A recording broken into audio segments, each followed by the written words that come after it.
నమస్తే. Welcome to Suman TV. So, August మాసానికి సంబంధించి 12 రాశుల వారికి ఏ విధంగా ఉండబోతుంది? ప్రత్యేకించి ఏ ఏ విషయాల్లో జాగ్రత్తలు వహించాలి? ఏ హోమాలు చేయాలి? ఏ పద్ధతులు పాటిస్తే మంచిదని అడుగుతూ ఉంటుంటారు. వాళ్ళందరికీ సంబంధించి ఒక్కొక్క రాశి వారికి ఏ విధంగా ఉండబోతుందో సురేష్ గారిని అడిగి తెలుసుకుందాం. నమస్తే సురేష్ గారు. నమస్కారం అండి ఉషా గారు. ఆగస్టు మాసంతో మనం చూసుకుంటే వృషభ రాశి వారికి అసలు ఏ విధంగా ఉండబోతుంది అంటారు? ప్రత్యేకించి ఈ రాశి వాళ్ళు ఏ ఏ విషయాల్లో జాగ్రత్తలు వహించాలి? అందరూ అడిగేది ఏంటంటే వ్యాపార రీత్యా, ఉద్యోగ రీత్యా, వివాహ రీత్యా, సంతాన రీత్యా ఎక్కువగా అడుగుతూ ఉంటుంటారు. సో ఏ ఏ విషయాల్లో జాగ్రత్తలు వహించాలి? సో వృషభ రాశి వారికి మనం చెప్పుకునే ముందు ఇది మన ఆగస్టు 2024. వీళ్ళకి నక్షత్రం ప్రకారం కనుక చూసుకుంటే కృతిగా 2, 3, 4 పాదాలు, రోహిణి 1, 2, 3, 4 పాదాలు, తర్వాత వచ్చేటప్పటికి మృగశిర 1, 2 పాదాలు. పేరు బలంగా కనుక చూసుకుంటే మనకి వీళ్ళకి ఈ, ఉ, ఏ, ఓ, వా, వి, ఉ, వే, ఓ ఈ అక్షరాలు లేదంటే మూరార్ల సి సౌండ్తో ఉన్న పేర్లు వాళ్ళందరూ వృషభ రాశి కింద వస్తారనమాట. మనకి గోచారం కనుక ఫలితాలు కనుక చూసుకుంటే మనకి ఎలా ఉందంటేనండి, సింహంలోకి సంవత్సరం తర్వాత సూర్యుడు ఎంటర్ అవుతున్నాడండి 16th. తర్వాత వచ్చేటప్పటికి ఎక్కువ కాలం వీళ్ళు వచ్చేటప్పటికి బుధుడు కూడాను మనకి సింహరాశిలోనే ఉంటున్నారండి. అది కూడా ఒక మంచి ట్రెండ్ అని చెప్పుకోవాలి. బుధ ఆదిత్య యోగం ఉంటుందని చెప్పుకుంటారు. శుక్రుడు కూడాను వీళ్ళకి ఆగస్టు 25th వరకు కన్య రాశిలో ఉంటున్నారండి. తర్వాత జెమినీలో వచ్చేటప్పటికి దీనికి మిథున రాశిలో మంగళుడు ఉంటున్నారండి. ఇది గోచారం ప్రకారం మేజర్ ప్లానెట్స్ ఉన్న స్థితి. సో మనం చెప్పుకోే ముందండి ఒక చిన్న ఇన్సిడెంట్స్ అండి. ఒక 2 days బ్యాక్ ఒకళ్ళు అమెరికా నుంచి ఫోన్ చేశారండి. లాస్ట్ మంత్ రాశి ఫలాలు చూసేసి అందులో మనం ఒక చోట చెప్పాం, స్త్రీల వల్ల బాధ ఉందండి అని చెప్పేసి. అతను కరెక్ట్గా నాకు ఫోన్ చేసి చెప్పారండి, అండ్ మీరు రాశి ఫలాలు ఏం చెప్పారు అదే జరుగుతుందండి, చాలా సఫోకేట్ అవుతుందండి, ఎప్పుడు ఇది పోతుందండి, ఏంటి వివరణ. సో నేను డెసిషన్ తీసుకోవాలనుకుంటున్నానండి, బట్ మిమ్మల్ని ఒకసారి డైరెక్ట్గా కన్సల్ట్ అయ్యి తీసుకుందామని చెప్పేసి ఫోన్ చేశారండి. చెప్పాను ఒక 15-20 days ఏ పని చేయొద్దు, అసలు ఎలాంటి డెసిషన్ కూడా తీసుకోవచ్చు, జస్ట్ టైం పాస్ చేయండి అని చెప్తున్నాను అనమాట. ఏమవుతుందంటే వాళ్ళకి జ్యోతిష్ శాస్త్రం వచ్చి వాళ్ళకి ఆస్ట్రాలజీ వచ్చి వాళ్ళకి నాకెందుకు కాల్ చేశారంటే ఇంకా ప్రొఫెషనలిజంగా ఇంకా అడ్వాంటేజ్ ఇన్ఫర్మేషన్ ఏమైనా ఉంటుందని. ఇలాంటి మేజర్ ఇంపార్టెంట్ డెసిషన్ తీసుకునే ముందు ఒకసారి కన్సల్ట్ అయితే బెటర్ డెసిషన్ తీసుకొని లైఫ్ చాలా ఉన్నతంగా హ్యాపీగా గడపచ్చు అని చెప్పేసి నా ఉద్దేశం అండి. సో మనకి వివరాల్లో కనుక వెళ్ళిపోతే ఫస్ట్ 15 daysకి ఎలా ఉంటుందంటేనండి, లక్ష్మి, శత్రుపీడం, ధన ప్రాప్తి, సుఖ సుహృదాభివృద్ధి అని చెప్తారనమాట సంస్కృతంలో. తర్వాత 15 daysకి ఎలా ఉంటుందంటే మానహాని, ధనచ్ఛేదం, రాతి భయం, పుత్రలబ్ధి అని చెప్తా ఉంటాం మన సంస్కృతంలో మహర్షులు. దాన్ని బట్టి మనం ఫస్ట్ 15 days కనుక ఇలా చూసుకుంటే ధనం వచ్చే అవకాశం ఉంది, శత్రుపీడ ఉంటుంది, తర్వాత ధనప్రాప్తి అంటే 2 sourcesలో ధనం వచ్చే అవకాశం ఎక్కువ ఉంది. ఓవరాల్గా చూసుకుంటే వాళ్ళు ఫ్రెండ్స్ తోటి చక్కగా హార్మోనియస్ మంచిగా ఉండేసి చాలా చక్కగా ప్రాస్పరిటీ ఉంటుంది ఫస్ట్ 15 days.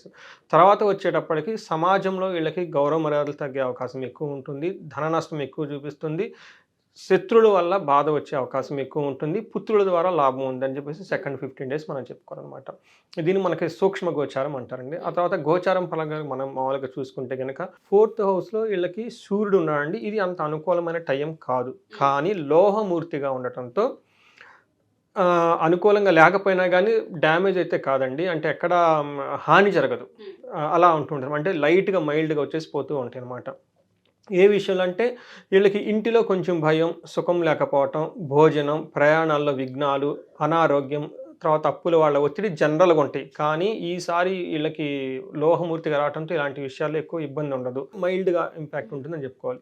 అయితే సూర్యుడు వీళ్ళకి చాలా మంచి కూడా చేస్తున్నాడండి. ఏ విషయం మంచి చేస్తున్నాడు, ఒకటి 10th house ఆస్పెక్ట్ ఉండడంలో ప్రొఫెషన్ రిలేటెడ్ చాలా బాగుంటుందండి.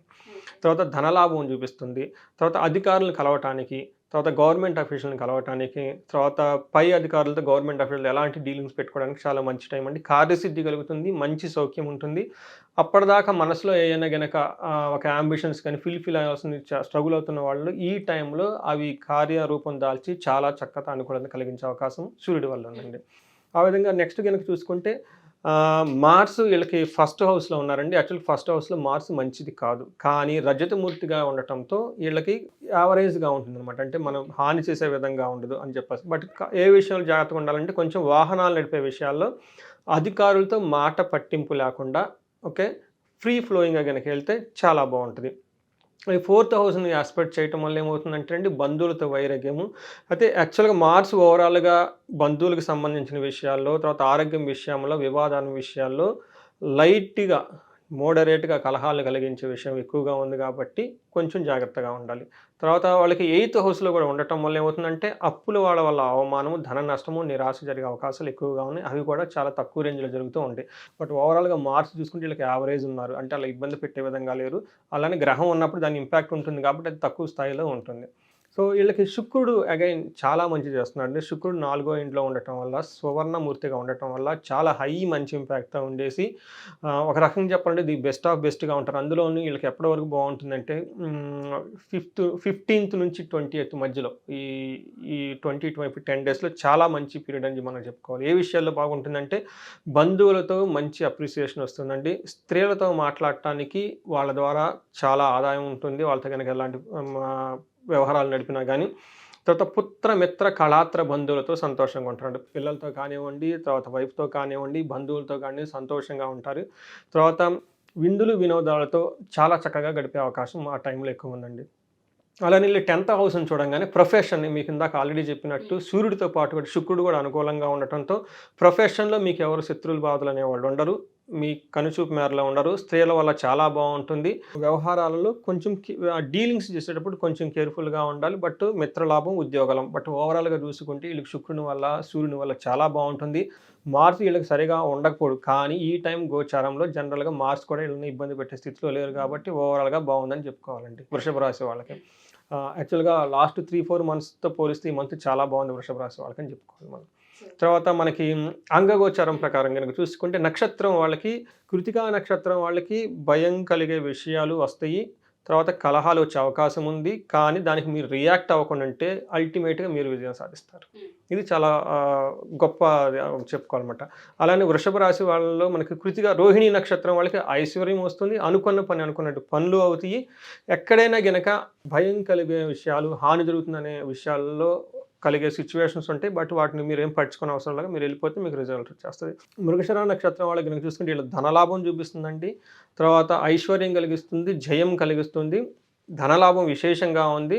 తర్వాత ఎక్కడో ఒక చోట కొన్ని సందర్భాల్లో ముందుకు ఎన్నికి వెళ్ళకుండా బంధించబడిన ఒక టఫ్ సిచ్యువేషన్లో ఇరుక్కుపోయే అవకాశం ఉంది కాబట్టి అలాంటి విషయాలు ఉన్నా కానీ ఏం భయపడిన అవసరం లేదండి. చాలా బాగుందని ఓవరాల్గా చెప్పుకోవాలి. ఓవరాల్గా ఈ రాశి వాళ్ళకి ఒక 75% అన్ని విధాలుగా బాగుందని చెప్పుకోవచ్చు. సో ప్రతి ఒక్కరు అడిగేది ఏంటంటే సార్, జాతకరీత్యా బాగున్నప్పటికీ కూడా కొన్నిసార్లు ప్రాక్టికల్గా వచ్చేసరికి వర్కౌట్ అవ్వట్లేదు, ఫినాన్షియల్గా దెబ్బతిన్నాము, ఆరోగ్య సమస్యలు ఎక్కువగా ఉంటున్నాయి, వివాహంలో రిలేషన్కి సంబంధించి కొన్ని సమస్యలు మేము చూస్తూ ఉన్నాము, సంతానానికి సంబంధించి చూస్తున్నామని రకరకాలు చెప్తూ ఉంటుంటారు. వాళ్ళందరికీ సంబంధించి జాతకరీత్యా ఒకసారి మిమ్మల్ని కలవాలి అనుకున్నా, ఒకసారి జాతకం చూపించుకోవాలి అనుకున్నా, లేదా కనకదార హోమంకి డీటెయిల్స్ కావాలనుకున్న వాళ్ళు, హాజరవ్వాలనుకున్న వాళ్ళు ఒకసారి మీతో మాట్లాడాలనుకున్నా ఏ విధంగా అంటారు అసలు? సో మహర్షులు బ్రహ్మ దగ్గర నుంచి, వశిష్ఠ మహర్షుల నుంచి, ఓకే, పరాశర మహర్షి దగ్గర నుంచి ఇది మనకి దేవ పరంపరంగా, గురు పరంపరంగా, మహర్షి పరంపరంగా వచ్చిన ఈ జ్ఞానాన్ని మనం ఫస్ట్ నేర్చుకోవాలి, తెలుసుకోవాలి. దీని యొక్క విశిష్టత తెలుసుకోవాలి. ప్రతి ఇంట్లో ఒక ఈ జ్యోతిష జ్ఞానం తెలిసిన వాళ్ళు ఇంట్లో ఉండాలండి. ఆ ఇల్లు ఎంతో సౌఖ్యంగా ఉన్నతిగా ఉంటుందండి. అందుకని చెప్పేసి మనం కోర్స్ స్టార్ట్ చేసామంటే ఆ కోర్స్ కూడా చక్కగా నాకు చాలా హ్యాపీ ఏంటంటే లండన్ నుంచి, మిడిల్ ఈస్ట్ నుంచి, అమెరికా నుంచి, బెంగళూరు నుంచి వచ్చి జాయిన్ అయ్యి నేర్చుకుంటున్నారండి. చాలా ప్రెసైజ్గా చక్కగా కోర్సు పెట్టాము. అది అందరూ నేర్చుకోవాలండి ప్రతి ఇంట్లో. నేను ప్రతిసారి ఆస్ట్రాలజికల్ దగ్గరికి వెళ్ళటం, ప్రతిసారి వీళ్ళని అడుగుండే చేసే బదులు అదేదో మనం నేర్చుకుంటే మన జీవితంలో మన డే టు డే అప్లై చేయొచ్చండి. అదొక ఫెసిలిటీ మనకు కల్పించారు. రెండోది వచ్చేటప్పటికి కొన్నిసార్లు జాతకంలో మీరు చెప్పినట్టు బాగున్నా కానీ, లేదంటే ఆస్ట్రాలజికల్ కౌన్సిలింగ్ మన దగ్గరకు వచ్చేస్తే ఏదైనా స్పెసిఫిక్ ప్రాబ్లం ఉన్నప్పుడు, వాళ్ళకి ఐడియా లేనప్పుడు మనం వాళ్ళకి కౌన్సిలింగ్ చేయొచ్చండి. చాలా విషయాలు మనం చాలా మందికి చేస్తున్నాం అనమాట. తర్వాత వచ్చేటప్పటికి మోస్ట్ మీరు అన్నారు ఫైనాన్షియల్ రిలేటెడ్ ప్రాబ్లమ్స్ ఎవరు పడకూడదండి. ఓకే, మనకి ఇప్పుడు అందులోని శ్రావణ మాసం రాబోతుందండి. అమ్మవారికి సంబంధించి శుక్రవారాలు చేస్తాం. వరలక్ష్మి వ్రతం చాలా చాలా ఇంపార్టెంట్ అనమాట ఈ మంత్ కనుక. ఎవరైనా కనుక ఫైనాన్షియల్గా ప్రాబ్లమ్స్ ఉన్నా, వాళ్ళకి అప్పులు బాధ ఉన్నా, లేదంటే అభివృద్ధి రాకపోయినా కానీ, లేదంటే ఇచ్చిన డబ్బు రాకపోయినా, ఫైనాన్షియల్గా కనుక ఎవరైనా సరే అష్టైశ్వర్యాలు లేకుండా, కలకలు లేకుండా బాధపడుతున్నారు వాళ్ళకి కనుక మనకి కన్సల్ట్ అయితే శ్రావణ మాసంలో మనకి కనకదార అని ఒక హోమం ప్లాన్ చేస్తున్నామండి. మోస్ట్లీ అది మనకి పౌర్ణమి రోజు ఉండొచ్చు. దానిలో కనుక పార్టిసిపేట్ చేస్తే మనకు దగ్గర ఉన్న వేద బ్రాహ్మణుల దగ్గర కానివ్వండి, లేదంటే ఒక మంచి హోమాన్ని కాండి దానితో పాటు ఇంకా మనకి చాలా చేయాల్సి ఉంటుంది. హోమాలు, యజ్ఞాలే కాదండి. దానికి సంబంధించిన అవేర్‌నెస్, ఎడ్యుకేషన్ కూడా మనం క్రియేట్ చేయాలి. ఎలా మన లైఫ్ స్టైల్ ఉంటే మనకు ధనం వస్తుంది? ఏమేం పనులు ఎలా చేస్తే ఏ పర్సెంట్ చేస్తూ వస్తుందనేవని మనం ఒక కోర్స్ కనకతారని పెట్టామండి. దాని ద్వారా కూడా మనం వాళ్ళకి హెల్ప్ చేయాలి. తప్పకుండా sir. Thank you sir. Thank you so much. Thank you అండి. సో ఎవరైనా సరే మా ఈ ఎపిసోడ్ చూసిన తర్వాత జాతకరీత్యా ఒకవేళ సురేష్ గారిని కలవాలి అనుకున్నా, లేదా కనకదార హోమంకి సంబంధించి ఆర్థిక ఇబ్బందులతో ఎవరైతే ఇబ్బంది పడుతూ ఉన్నారో వాటికి సంబంధించి బయటపడాలి అన్న సోర్సెస్ని క్రియేట్ చేసుకోవాలి అనుకున్న కనకదార హోమం చాలా ఇంపాక్ట్ని క్రియేట్ చేస్తూ ఉంటుంది. కనకదార హోమంకి హాజరు అవ్వాలి అనుకున్న, అపాయింట్మెంట్ తీసుకోవాలి అనుకున్న కింద స్క్రోల్ అవుతున్న కాంటాక్ట్ నెంబర్ని కాంటాక్ట్ చేసి సురేష్ గారికి మీకు పూర్తి వివరాలు అందిస్తారు. Thank you. సుమన్ టీవీలో మీ పర్సనల్ అండ్ బిజినెస్ ప్రమోషన్స్ కోసం కింది నెంబర్కి కాంటాక్ట్ చేయండి.